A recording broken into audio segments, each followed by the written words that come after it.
Hi, welcome to the C++ programming tutorial. The last tutorials we were looking at constructor overloading, and that was like the constructor builds a class when you make an object of that class. Now objects can be copies of the class. The class is like a prototype, and each object is different. It's a different object from each other. They have a copy of all the data members, but they'll hold their own values as they get changed. Change one value in one object, that doesn't change it in another object. And that's the difference between pointer. A pointer points to an object, and it's not a copy. It's actually pointing to the object that you create when you create the pointer, and where that's stored in memory. So any changes in that pointer will change the original copy of that object. And so that's the difference between objects and pointers. Now what we're going to look at is we're going to look at method overloading. Now I explained that the constructor overloading was passing arguments or parameters, what you want to call them, to the object, the constructor, and that would, depending on the parameters that you passed, that would choose a certain constructor. And you had many defined ones, and each one was different just by whether it took a parameter or what kind of parameter or how many it took. And so it's the same with a method. But what I didn't explain is that you can pass a whole object as a parameter, and in the future we'll look into that. And so it gives you more power to your elbow for programming, instead of passing like so much. And you have to, so much from a class, and then you have to pass more.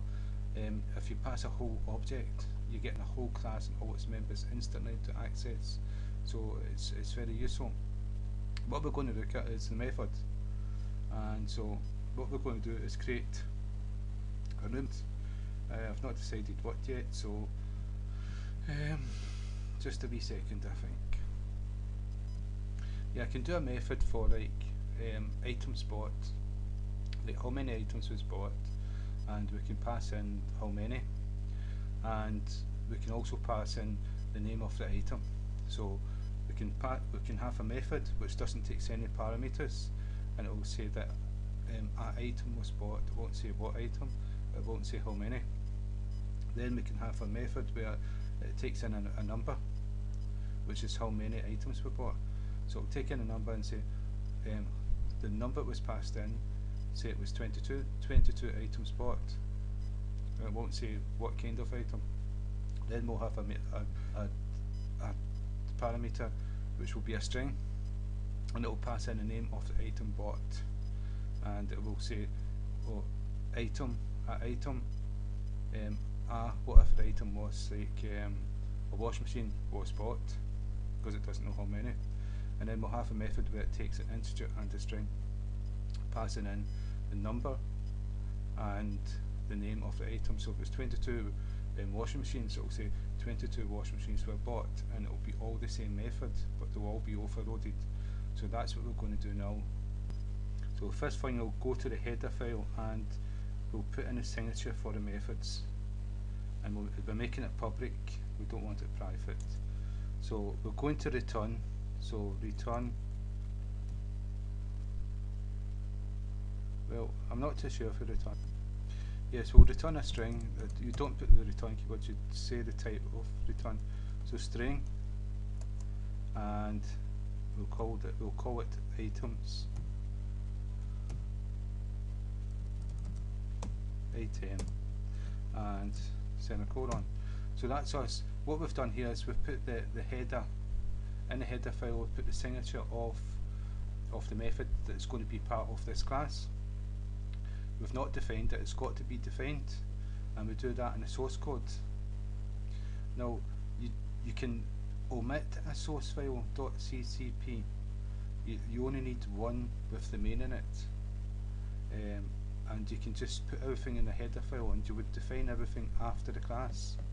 So after this here, see the closing braces and the semicolon, Well, probably here after this you would define all the methods, but we're using the menu dot, we're using all the CPP because that's the way you're supposed to do it, and this is where you define all. This is when you define all your methods. Constructors will give values to the data members, and the methods will be defined with their code, and so we're going to continue with that. And so what we've got is a string, and it's in menu header, 2 full colons, and I didn't save it, so we won't see it, and it's called item. Won't see it because I didn't save the header file. To see it, you've got to save the header file. You can see it's not been saved, so I can save it now. Go back, and if I come down, and it's 2 braces, and the code goes inside the braces. And so, just to show you, I can do menu again, and 2 colons, and it should have popped up. I just want to show you it's there. Yeah, and you can see items there. It wasn't before because I didn't save the header file. I want to show you it when it's been saved, then it becomes part of the whole package, and so that's why I couldn't see it. Right, and now we've got the braces, we can put the code in here. But what we're going to do is we're going to overload that method, and what we're going to have is we're going to have one that takes one integer as a parameter. We're going to have another one that takes a string, and we're going to have another one that takes an integer and a string. So this one takes an int, I'm just calling them, call it what you want. This one takes a string, and what was it? Just say name because it's name of item. And this one takes an integer, call it num, and it takes a string, and call it name. Now we've defined this one, but these 3 here have to be defined also. And so we'll save this so that we can see them, and we'll go back, and we'll go underneath, we'll go string, menu, double colons, and we should be able to see item with an integer is the first one, then we've got integer with it, item with an integer and a string, then we've got item with a string and a name, and then we've got the integer that we've already done. It doesn't take an argument at all, that's why it's void. And so the first one is this one here,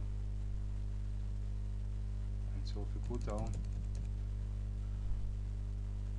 we've actually got to put the braces in,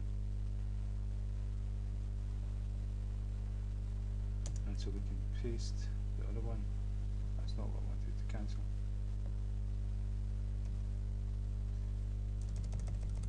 Need to cut and paste it. Cut and paste, Control C.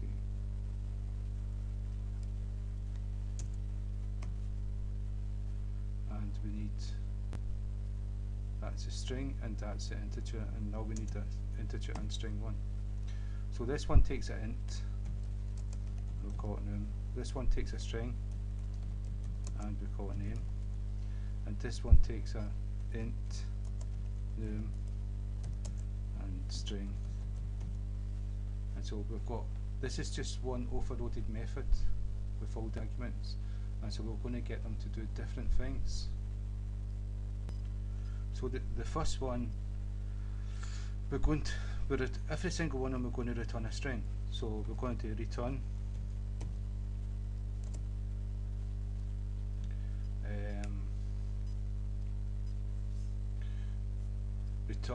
we're just going to return a string because no, it's not this one, it's the next one, sorry.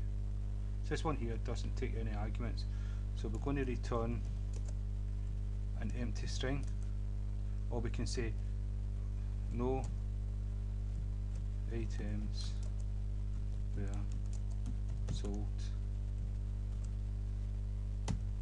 Right, so that's for the first one, no items sold.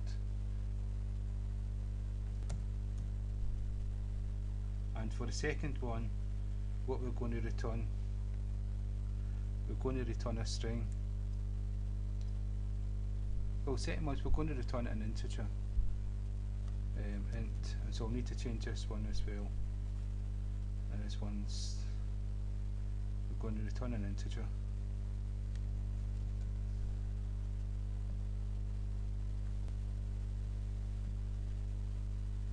It makes it easier than converting integers to strings and all that. And so this one's an integer, and so what we're going to return is an integer. That's the return value, remember, the return type, and all we do is return num, what if has been put in here. And the string, all we do is return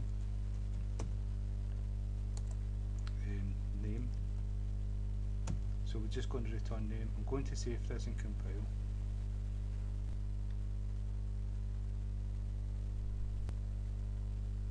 So it was successful. I'll show you.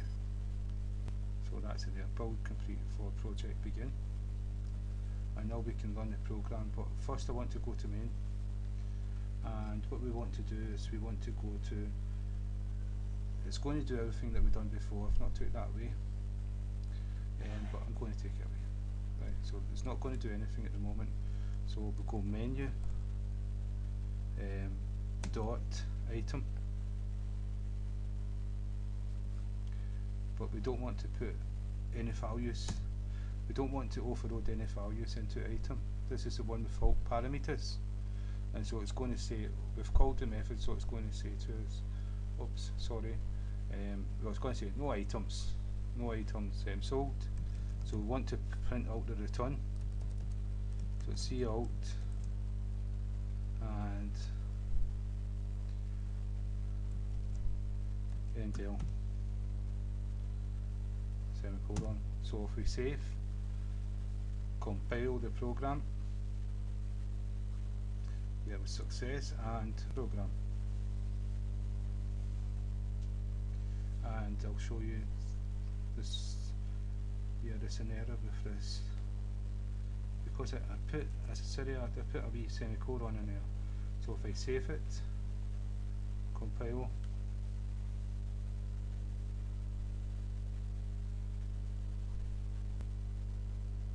and run the program now, and you can see it's worked. No items were sold. Right, so that's the one with no parameters. So what we're going to do is we're going to put a number in here. I'm going to say 44 items were sold,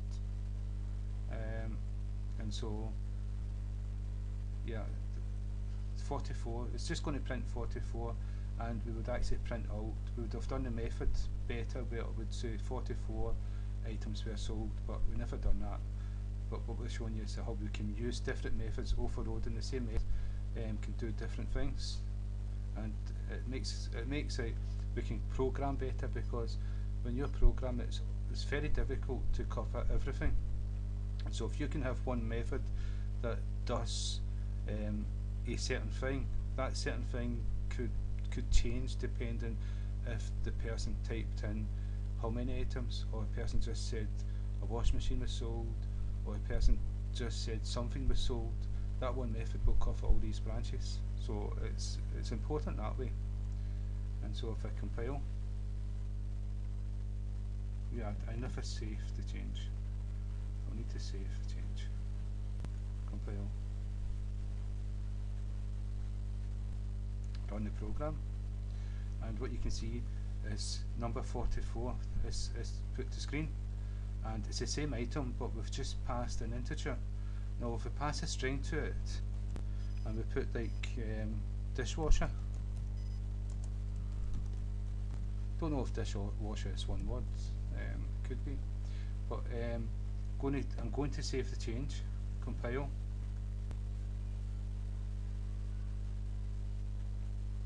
and then what I'm going to do is run the program.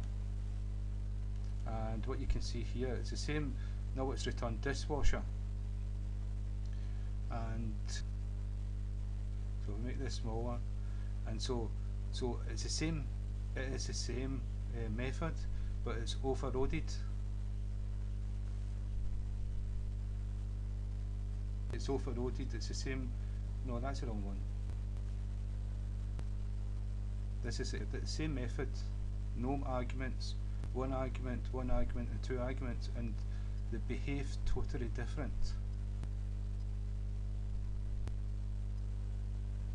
So that's method overloading in C++, and it's very powerful and important, and that's polymorphism, which is what you're supposed to, a key part of object-oriented programming. And so again, thank you for your time, and I hope that's helped at least one person.